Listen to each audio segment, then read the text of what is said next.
याद रखना मेरे पागलों, अपनी जिंदगी में तुम कुछ प्राप्त कर पाओ या ना कर पाओ, अपने बेटों को, अपनी बेटियों को, अपने परिवारजनों को कुछ आप दे पाओ या ना दे पाओ, अपनी संपत्ति दे पाओ या ना दे पाओ, आप अपने बच्चों को अच्छे संस्कार, मस्तक पर तिलक, हाथ में रामायण जरूर देकर जाना। आप अपने बालक अथवा बालिका के मस्तक पर तिलक और हाथ में रामायण देकर जाएंगे। हम हनुमान जी के सेवक हैं, छोटे से, बहुत नालायक हैं, लेकिन भैया हम उनके चरणों की शपथ खा करके गदगद होकर के कहते हैं, वो बालक आपका नाम तो रोशन करेगा, उस भूमि का भी रोशन करेगा जहां जन्म लेगा। विरासत में बहुत से लोग अपने बालकों को बिजनेस, पॉलिटिक्स की गद्दी, राजनीतिक गद्दी और बहुत से लोग नौकरी देकर जाते हैं अपने बेटे और बेटियों को। बुरा मत मानना, पढ़ाई लिखाई करना बहुत जरूरी है, साक्षर होना बहुत जरूरी है ताकि कोई तुम्हें बुद्धू ना बना सके। लेकिन केवल पढ़ा लिखा पर होना बहुत जरूरी नहीं है। पढ़ लिख करके रोजी रोटी तो कमा सकते हो, लेकिन जीवन जीने की कला अध्यात्म से ही आती है। हमने बहुत से बच्चों को देखा, पढ़ करके बहुत बड़े बन जाते हैं पर डिप्रेशन के शिकार होते हैं, तनाव के शिकार होते हैं। अनेक बच्चे यहां भी बैठे हैं जो आए दिन एक ही बात को सोचते रहते हैं, आए दिन फिर आत्महत्या करते हैं।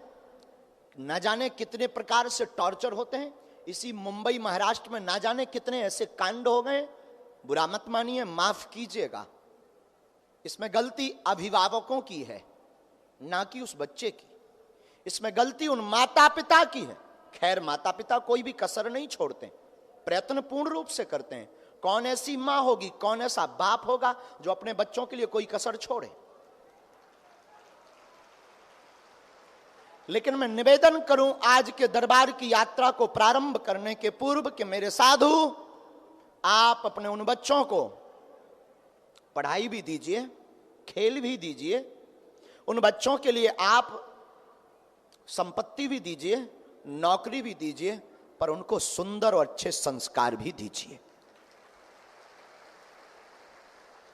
आप लोग अंधाधुंध चकाचौंध में, पाश्चात्य सभ्यता में, यहां के अंग्रेजी फैशन के चक्कर में अपने बच्चे और बच्चियों को रातों भर पार्टियों के लिए खुला छोड़ देते हो। बुरा मत मानिएगा, हमें उससे कोई विरोध नहीं है, पर याद रखिएगा अपने बेटा और अपने बेटी पर रोज गौर करिए, इसकी संगत किसके साथ है। रोज गौर करिए। 25 तारीख आती है, सांता क्लॉज आता है, तुम उसके पास में गिफ्ट लेने भेज देते हो। हमें किसी के धर्म से कोई विरोध नहीं है, हम किसी भी धर्म के विरोधी नहीं है, लेकिन हम निवेदन करेंगे, तुम्हारे अंदर अगर 2 बूंद भी सनातनी हो तो मेरी निवेदन है, अपने बच्चों को रामनवमी पर राम मंदिर भी भेजा करो। मेरी प्रार्थना है, आप अपने बेटा को और बेटी को प्रतिदिन 5 पाठ हनुमान चालीसा के या 1 घंटे के लिए रामचरितमानस पढ़वाना शुरू कर दो। ऐसे तुम्हें दरबारों में भटकना नहीं पड़ेगा। राम दुआरे तुम रखवारे, होत न आज्ञा बिनु पैसारे।